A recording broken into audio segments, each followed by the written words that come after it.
healthy and beautiful. I will love them. This is Commissioner Frank Avila speaks, and we are going to talk about the Midwest Pesticide Action Center located here in Chicago. And as my guest, I have the outdoor manager, Ryan Anderson. They're going to talk about the pesticides and herbicides that are in outdoor, in our grass, parks, schools. Ryan, could you explain what is the Midwest Pesticide Action Center? Yeah, absolutely. First off, thank you for having me on the show. My name is Ryan Anderson, and I'm the Program and Communications Manager for the Midwest Pesticide Action Center. And what we are is we're a small environmental nonprofit based in Chicago, and we're focused on addressing the far-reaching environmental and health effects of pesticides by promoting safer alternatives. We primarily focus on pesticide use in our urban and residential areas, which are used in a lot of different spaces in our urban areas, both outdoors and indoors. My executive director, Ruth Kersey, manages all of our indoor programs, which cover housing issues. One big housing issue in Chicago, of course, is bed bugs, and we've helped the city of Chicago establish the first ever ordinance for a city covering bed bugs. Whose responsibility is it to control infestation? Is it the landlords or is it the tenants? And then Ruth also frequently works with our schools on their integrated pest management policies and plans, because it's the law in the state of Illinois for schools to have these plans and policies in place.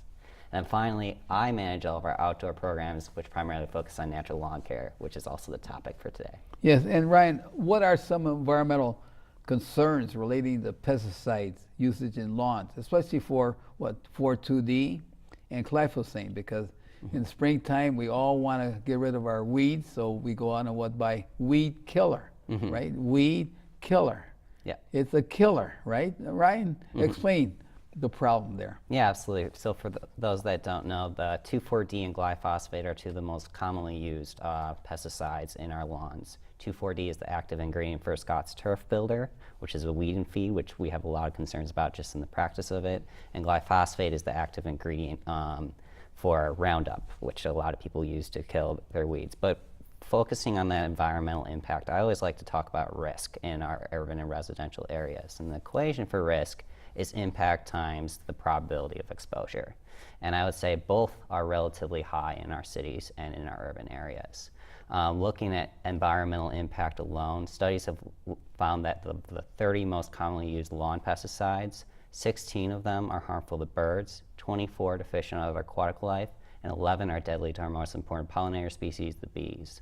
And then if you look at the probability of being exposed to these products, turf grass, our largest irrigated crop in the nation, uses a lot of inputs. We have found that the lawn and garden sector applies up to 90 million pounds of this product each year to maintain turf grass. The U.S. National Wildlife Federation did a study that found that the average urban homeowner will apply up to 3 to 10 times more pesticides per acre on their lawns than what farmers will use on their crops.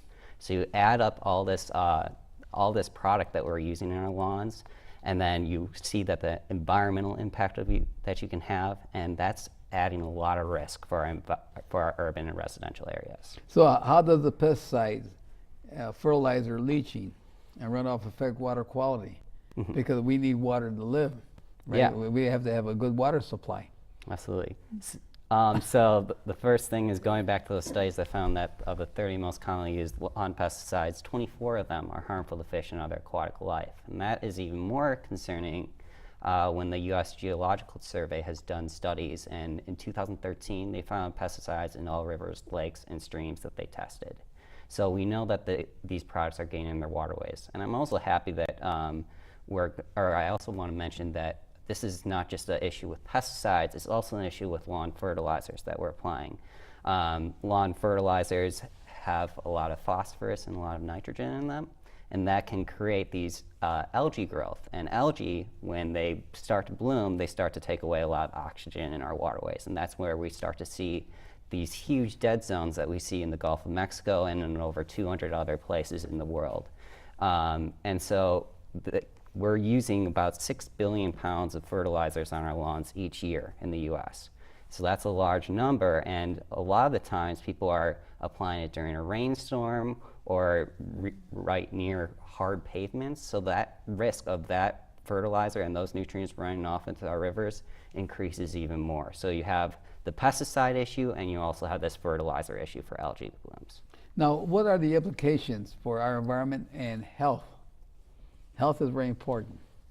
What are the implications? I think Susan can talk a little bit more about the health, but as I've said before, we have algae blooms, we have thus exposure to our wildlife, also a big issue for people in urban and residential areas is what about our pets and as well as our children. Pets they don't exhibit different behaviors to us. They'll go to the lawn and they'll dig in it, they'll lick their paws, and that chance of exposure increases so much more. And it's a similar case for our children.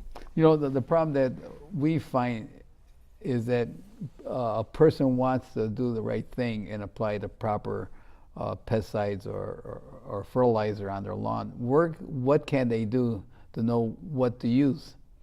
Right, that's a big problem.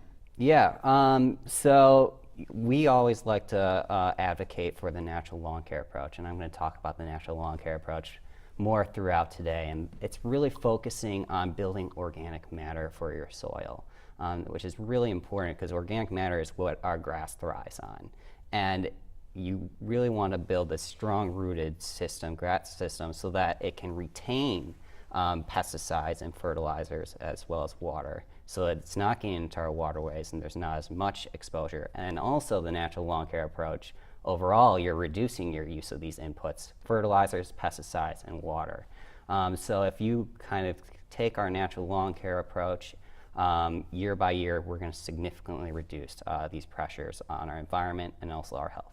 And this, we're talking about health now. Ryan was just talking about the environment. Now we got to bring health into it. And this is why we have Susan Buchanan on our show, because she is I would consider one of the experts here in the Midwest on talking about health and how the environment affects health. And Susan, could you explain a little about your background and where you're working at and what you're doing in relationship, how do you talk about health and also on prevention? Yes, I'd be happy to. I'm at the University of Illinois at Chicago, and I'm board certified in a small, not well-known specialty called Occupational and Environmental Medicine. It's part of preventive medicine. So there is a board certification, and we have a center at UIC called the Great Lakes Center for Children's Environmental Health, where we receive funding from the EPA, a little bit of funding to be a center of expertise on the health effects of children's exposures to environmental chemicals and pollutants. So we spend a lot of time educating people about the effects of chemicals on health. We teach medical students and residents, and we do research and learn the research. We're kind of the experts on knowing what the research is saying about the effects of chemicals on health, like the research showing health effects from exposure to pesticides. Interesting. You know, we're talking about health and pesticides, and you know, a lot of people don't realize how the pesticides enter our body. How that occur? Like Ryan was talking about during the springtime, they applied a lot of weed killer on, and also he talked about the fertilizer also. But then, how does a child get that in their body? Would you know? Well, a couple different ways.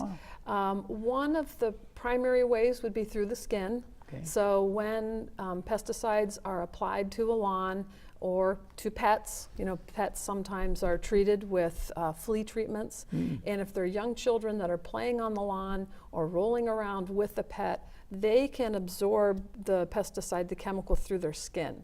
Because our skin is made up of the same type of phospholipids that the bugs are made of, the bug's shells. So if you give something to kill bugs, it goes through the bug's shell the same way it goes through human skin. So there is a possibility for skin exposure.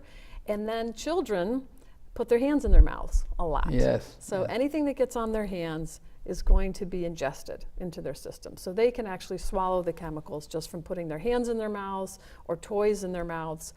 And then there's it's in the air when towns spray for mosquitoes and spray a plume that goes into the air, then you can inhale those as well.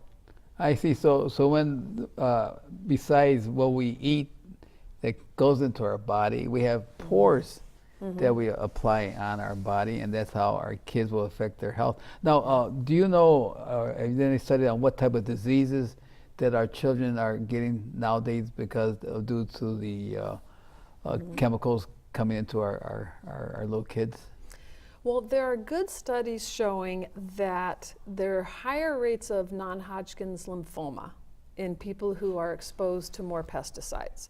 So there are hundreds of pesticides in general, and many of them we know or we suspect are carcinogens. So we know that they either cause cancer or they might cause cancer. Interesting. And the most common cancer that comes up is lymphoma. Lymphoma? So there's a pretty solid, it's a solid link between some pesticides and getting cancer. So that's just one of the health effects. There are some pesticides that act like hormones. So when they get in your body gets confused about should it react to your natural hormones like estrogen and testosterone, or should it respond to this hormone, this chemical that looks like either estrogen or testosterone? And so you can get disruptions in fertility and thyroid function through thyroid hormones. Your pancreas can because insulin is a hormone. So there are lots of trends in diseases that are caused by hormones, hypothyroidism, infertility, diabetes, that may be linked to all these chemicals, including pesticides, that act like hormones in the body. Interesting that you got the synthetic hormones, so when your body needs some of the hormone, instead of the real hormones going into them, your synthetic hormones go, and that's then your body don't know what to do there. Right. And is that why a lot of our kids are diabetic? That, I'm not sure about that. It is possible. I do know that our diets have a lot to do. Diet and overweight has a lot to do with that too. But obesity has been linked to endocrine disruption. Endocrine disruption. In children. And the word that you just used, endocrine disruption. Define, explain what that is. Well, an endocrine disruptor is anything that gets in your body and confuses your body about how it uses its hormones. Yes, yes. So there are a lot of pesticides, plastics that are endocrine disruptors. And they know that some of these promote obesity and diabetes in adults. I haven't seen the data on the diabetes in children. Now these chemicals, the effect of chemicals-based pesticide application in residential and urban lawns. So what Ryan was saying is that a lot of the usage that people are buying nowadays, you go to any of your stores right there, you see them piled high of these products, right, Ryan? There. So what should a person look for when they go into a store? I mean, does one read the label, or do they just see it on TV, say buy this or this will take care of your lawn and your health, will take care of your health also? Yeah, so there are natural products or organic products that are offered on shelves. Actually, we work with a lot of Ace Hardwares and True Values. The most common things is to go for organic fertilizers, and there is a organic label by the USDA that does that, and you can see that label clearly through it. And it's also for natural pesticides as well. And on our website, MidwestPesticideAction.org, I think we'll talk about it a little bit before. We talk about different products that you can consider for your lawns, what they add to your lawn if it's a fertilizer, and also what they're really effective at if they're a natural pesticide for broadleaf weeds, which is a dandelion or clover, and then also creeping weeds like creeping Charlie. So we have those assessments and we have that information. And then finally, we're also helping retailers eco-label their natural pesticides and organic fertilizers, because there are a lot of these products in these stores, and Ace Hardwares and True Values oftentimes don't even know that they're holding these products. So it's unbelievable. Yeah. So a person, if he wants to have a good, nice lawn, green lawn, with no weeds, and also if a person wants to keep their children healthy, there's a product out there where he could do both, and instead of buying a product that will affect, that not even kill the weeds, come back, but also harmful for the kids. So they have a choice, and they could come and look on your website, the Midwest Pesticide Center website, and see what to buy. Or else, do you go out and give talks to communities. Yeah. That's one way also. So one thing I do want to stress is I don't know if there's any one-to-one replacement or a silver bullet as a replacement for pesticides. And I say that because we promote integrated pest management or natural lawn care, which really focuses on disrupting the life cycle of weeds and pests by addressing the underlying causes for why these weeds and pests exist in your lawn in the first place. Pesticides, meanwhile, they're focusing on the symptoms. You see that dandelion, you see that clover, you kill it. Which is not really addressing the entire system. There's a whole lot of other control measures that you can use and layer upon. For example, there are cultural controls, which we think is the most important, such as mowing high to help your grass outcompete weeds for sunlight and other nutrients. There's aeration twice per year, once in the spring, once in the fall, which really reduces soil compaction, where weeds really excel. And then there's proper watering, 1 inch to 1.5 inches per week, so that you're not drowning out the roots of your lawn, and you're making sure that those roots go deep into the ground so that your grass can spring right back in the spring. And then there's also mechanical controls. One of the easiest ways for mechanical controls is just pulling out that weed, and then once you've pulled out that weed, filling that grass with overseed and compost so that you have a continuous root system. And then for dandelions only like to reproduce 2 to 3 times per year. So get it before it reproduces, before it blooms.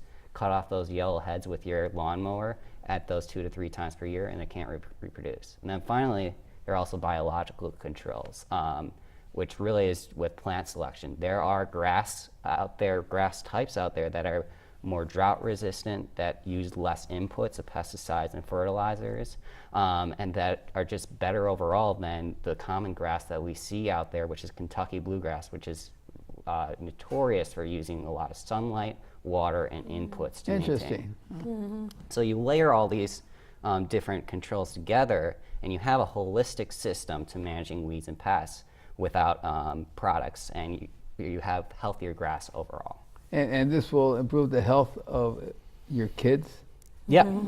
of everyone. Of everyone. Your dogs. Of your grass, of your kids, of your dogs, of the wildlife. And instead of buying the products that are harmful for your kids and you have to reapply it. If you have to do it every year, the same product, and it's not doing the job. Yeah. But it's doing the job of getting your kids sick.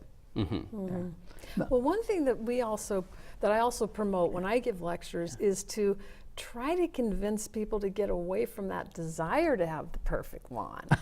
Like, I love that there's a lot you can do. You can achieve a perfect lawn without chemicals using these methods. But one thing I have learned from your center also is I've learned to love dandelions a little more. It was hard for me. Yeah. But one thing that I think that your executive director says is that when you see dandelions on a lawn, you should interpret that as being safe for children to play on. Interesting. Yeah. Yeah. Interesting. And we message a lot about dandelions as well as clover. A lot of people don't actually know, but dandelions were actually brought by the Pilgrims for medicinal value. And then maybe 50 or 100 years later, all of a sudden they have turned into a weed.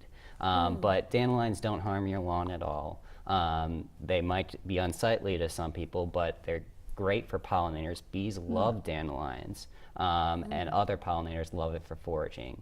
So there's significant benefits for dandelions. For clover, that's another issue that we get a lot. Clover fixes nitrogen from the air, so that is actually really strong for your grass. You know, you're putting fertilizers up here, we're putting nitrogen and phosphorus, when clover and other organic matter such as grass clippings and ground up leaves will add just that enough nitrogen for your grass to survive each year.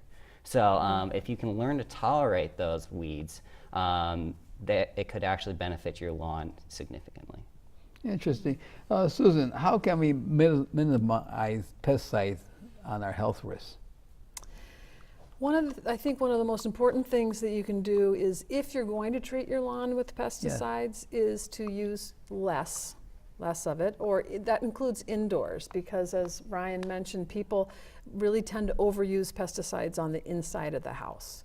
And I would go to their website to find out how you can get rid of ants and other pests in the house without spraying and using these harmful chemicals that are going to harm your children. You know. On the indoor side, on the ants, I mean, there's a lot of alternatives there. Yeah. Cinnamon, peppermint. I mean, they have a dozen of them to use out there. Or even just the bait stations, where kids, the little boxes that the ants come to because Oh yes, it smells they have good or it tastes there's a good. safe product. I forgot. Instead of spraying. Yes, Yeah. yes. I think I went and bought some. I was looking for some safe products to buy because my wife was saying we have too many ants in our kitchen. Right. So I was ignoring her, and then finally I said, I got to go and buy it. So I Nobody went. likes ants in their kitchen. Right. So I went and bought the box, which was a safe chemicals in there to Yeah. attract the ants to go in there. Right. See, and so I put them around the house, and it didn't solve 100%, but it solved it 90%. So we have very few ants in there, and my wife stopped nagging happier. me. Yes, I have that there. But yes, pesticides is a problem here. As I mentioned, I'm at the Metropolitan Water Reclamation District of Greater Chicago, and they're always asking me is to keep the farming schools out of the water, the pesticides and herbicides, and it's very difficult. And I find that we have to talk about prevention. What do you think about talking about prevention instead of talking after the fact, Susan? I guess I can't talk about pesticides without mentioning what I think is a need for more regulation. Regulation? You know, I think that if we want to keep pesticides out of our environment, we need to take some of them off the shelves and not make them available. Because these are chemicals that we know are toxic. They are toxic to humans, and they have the skull and crossbones on them. So perhaps we shouldn't be using them inside our homes and on our lawns where our children and our pets play. Yes. But that takes regulation, because those are not going to be voluntarily withdrawn. I agree that some people say we're over-regulated, but in the respect where we know that a chemical is dangerous and toxic, we should regulate those chemicals like Ryan was saying, the 4D, 2,4-D, and glyphosate. The World Health Organization came out with glyphosate is a probable cause of carcinogen. And so in some countries they have banned using product that has glyphosate. Whereas in this country we're still studying. And we've been studying it for a long time. 2,4-D, we know it's not the greatest chemical to use, and we should ban that also. But yet we don't have regulation banning those type of products there. And I think that's true, that we have to have some form of regulation against these chemicals into the product that will harm the health and of the people. Very, but it's hard to pass through. Well, that's why we need Susan to run for office, to be a Congress lady in an office, Susan. Yeah, So. we'll see. We'll see. Yeah, because we need qualified people running for office that cares about the health and welfare of the people, and we got a perfect person here, Susan. How long have you been in public health?